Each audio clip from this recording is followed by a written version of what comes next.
안녕하세요. 한지명입니다. 오늘은 연결 조정에서 지분율 변동을 볼 건데요. 강의 노트는 전체 내용을 다 정리를 하고 있지만 동영상으로 보여드릴 부분은 유상증자입니다. 이 지분 변동은 굉장히 다양한 케이스가 있는데요. 그렇지만 지분 변동 연결 조정은 그 체계는 하나입니다. 그러니까 유상증자 케이스 하나만 보셔도 전체 체계를 잡으실 수 있겠죠. 먼저 풀이 과정을 볼게요. 일단 자본 거래가 있으면 그 자본 거래와 관련된 투자 자본을 상계하게 됩니다. 그래서 이 투자 자본은 누구의 몫인지에 따라서 상계가 달라지겠죠. 그래서 외부 주주 몫인지 아니면 지배주주 몫인지에 따라서 상계를 하게 되고요. 그 다음에 요게 포인트입니다. 순자산 변동 조정인데요.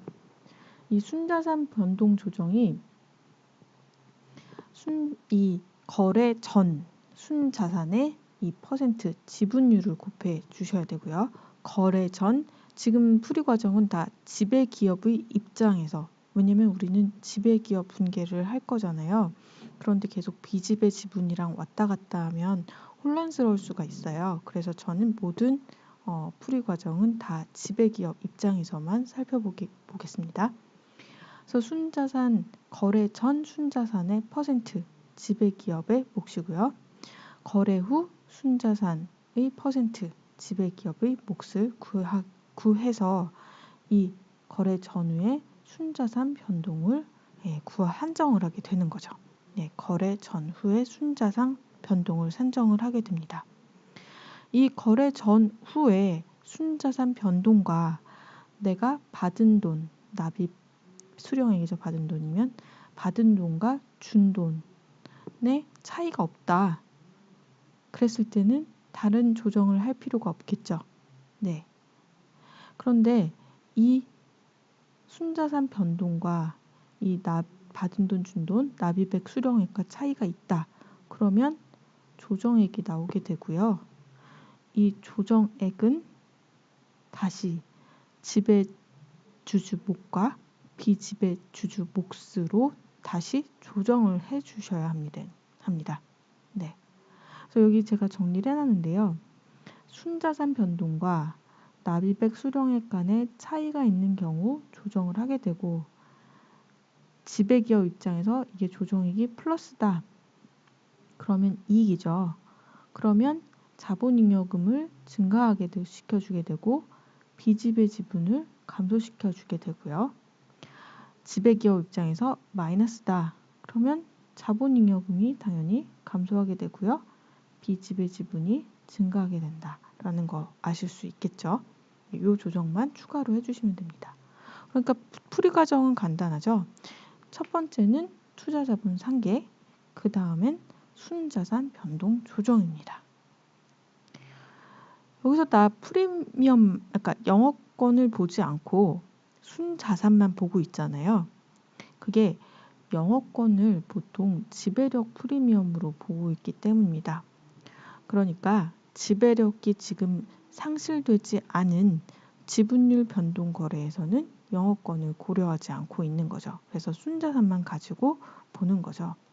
그래서 이 영업권을 지배력 프리미엄으로 보는 경우에는 지배력을 상실하거나 손상이 아닌 경우에는 조정하지 않게 되고요. 그래서 이 자본 거래는 순자산 변동 관점에서 손상이 아닌 경우 조정하지 않고 자본 거래는 순자산 변동 관점에서 살펴보고 있습니다. 자, 이제 말씀드린 대로 유상증자 볼게요. 유상증자. 제가 문제를 다 간략하게 수정했어요. 너무 길어지면 포인트를 놓치실 수 있을 것 같아서 다 수정했습니다. 그래서 갑회사는 01년 초에 을회사 주식 640주 80%를 110만 원에 취득하여 지배기업이 되었어요. 01년 초에 640주를 취득을 해서 지배기업이 됐어요. 근데 이게 80%면 100%를 다 가지고 있으면 어떻게 되죠? 이게 80%로 나누면 되죠. 640을. 그러면 88에 64니까 800주 중에 640주를 가지고 있는 상태죠, 현재. 그런데 02년 초에 을회사는 200주 유상 증자를 한대요. 그러면 여기 800주에 200주 유상 증자가 되는 거죠. 그러니까 여기는 분모는 다 1000주가 돼버리네요. 그리고 주당 발행가액은 2,000원이다. 자, 200주 유상 증자를 하고 주당 발행가액이 2,000원이면 우리 순자산이 유상 증자로 증가하게 되죠. 순자산이 증가하는데 얼마가 증가하죠? 납입액만큼 증가가 되겠죠. 그러니까 200주 곱하기 2,000원 해서 40만 원이 증가가 됩니다. 유상 증자일 을회사의 순자산은 다음과 같고 순자산 장부금액은 공정가치와 동일하다. 다른 조정이 필요 없다는 얘기죠. 그래서 자본금이 80만 원, 자본잉여금이 20만 원, 이익잉여금이 20만 원이니까 전체는 140만 원. 언제? 시점이 중요하죠. 유상 증자 일에. 그럼 다른 조정 필요 없겠네요. 그럼 유상 증자 전의 순자산은 140만 원이고요. 요 순자산에 40만 원이 증가된다라는 걸 아실 수가 있죠. 그러니까 전체 순자산이 유상 증자 전에는 140만 원인데 유상 증자 후에 얼마가 된다? 180만 원이 되고요. 그 다음에 지분율이 전체 원래는 800주 중에 640주를 보유를 하고 있었는데 전체 1000주 중에 몇 주를 보유하게 되는 그런 상태가 되겠죠. 그래서 1000주 중에 지분율은 전에는 0.8, 80%죠. 그런데 후에는 1000주 중에 얼마를 인수하느냐에 따라서 달라지게 되겠죠. 이때 유상증자 관련 연결 조정 분계를 하라. 그래서 지배기업이 200주 중에 160주를 인수하는 경우, 지배기업이 200주 중에 전체 200주를 인수하는 경우, 지배기업이 인수를 하지 않는 경우 각각의 연결 조정 분계를 지금 보는 거예요. 자, 근데 아까 풀이 과정에서 뭘 먼저 하라 그랬죠? 투자와 자본 상계를 먼저 한다 그랬죠. 그러면 발행된 자본이나 감소된 자본을 원복시키는 그런 회계 처리를 먼저 해줘야 되겠죠. 그러면 우리 자본이 유상증자로 발행이 됐겠죠. 어떻게 됐을까요? 자본이 발행이 됐을 거예요. 일단 만약에 발행 회계 처리를 생각을 해본다면 자본금이 증가했겠죠. 유상증자를 해서 현금이 들어왔을 테니까요. 현금이 지금 40만 원 들어왔잖아요. 들어왔으니까 자본금은 액면 금액 얼마였죠? 1,000원에다가 200주니까 자본금 20만 원 증가했을 거고요. 자본잉여금, 주식발행 추가금이죠. 자본잉여금이 이 40만 원 중에 20만 원이 늘어났을 거예요. 그러면 이 거래가 일단 다 취소가 돼야 되니까 일단 전체 투자자본 상계에서 요거는 무조건 들어가겠죠. 자본금 20만 원, 자본잉여금 20만 원. 요 분계는 다 공통적으로 들어가야 되는 거죠. 그런데 요걸 누가 인수했는지에 따라서 외부주주가 다 인수했다. 그러면 전체가 다 외부주주 몫이 되는 거고요. 전체를 다 지배주주가 인수했다. 그러면 전체가 다 지금 40만 원 전체가 다 투자 종속기업 투자 주식으로 되어 있겠죠. 그러면 40만 원 전체가 다 투자 주식이 되는 거고요. 그 다음에 일부만 인수했다. 그러면 나눠 갖는 게 되겠죠. 그렇게 정리를 하시면 되고요. 그 다음에 이제 순자산 변동을 조정을 해야 되는데요. 일단 지배기업이 160주를 인수했을 때의 지분율을 살펴볼게요. 160주를 인수했을 때의 지분율이요. 그러면 일단 제일 처음에 일단 800주에서 200주가 추가가 되면서 일단 1000주가 됐죠. 다 1000주가 됐어요. 1000주 중에 이건 다 똑같으니까 제가 먼저 써놓을게요. 그 다음에 640주에서 160주를 더해주는 거죠. 그럼 어떻게 되죠? 800주. 네, 이렇게 보시면 800주 인수가 됐고요. 그 다음에 순자산은 어떻게 되죠? 160주 인수 전에 여기 정리했어요. 아까 140만 원이었던 게 인수 후에 180만 원이 되죠. 140만 원이 180만 원이 되죠. 여기 지분율을 곱해야 되는데 인수 전에 몇 퍼센트였어요? 80%였죠. 네, 요건 다 똑같겠죠? 요건 다 똑같아요. 요것도 인수 전은. 그런데 인수 후에는 계산을 해보니까 1000주분의 800주 역시 80%네요. 80%. 그러면 순자산 후에서 순자산 전을 빼서 거래 후에서 거래 전을 빼서 순자산 변동을 구해야 되겠죠. 그럼 어떻게 되죠? 증가했죠. 180이니까 이게 320만 원 증가했습니다. 자, 160주를 인수하기 위해서 지배주주는 얼마를 납입해야 되죠? 네, 얼마야? 주당 2,000원에 160주를 납입해야 되죠? 그러니까 역시 마이너스 납입이니까요. 32만 원. 자, 순자산과 납입액 수령액 요거를 비교를 해봐야 되죠. 자, 조정액 나오나요? 네, 조정액이 없어요. 그러면 뭐만 하면 된다 그랬어요? 네, 요 투자자본 상계, 대체, 분계만 하면 됩니다. 그러니까 요 공통적인 거 차변에 자본금 20, 자본잉여금 20.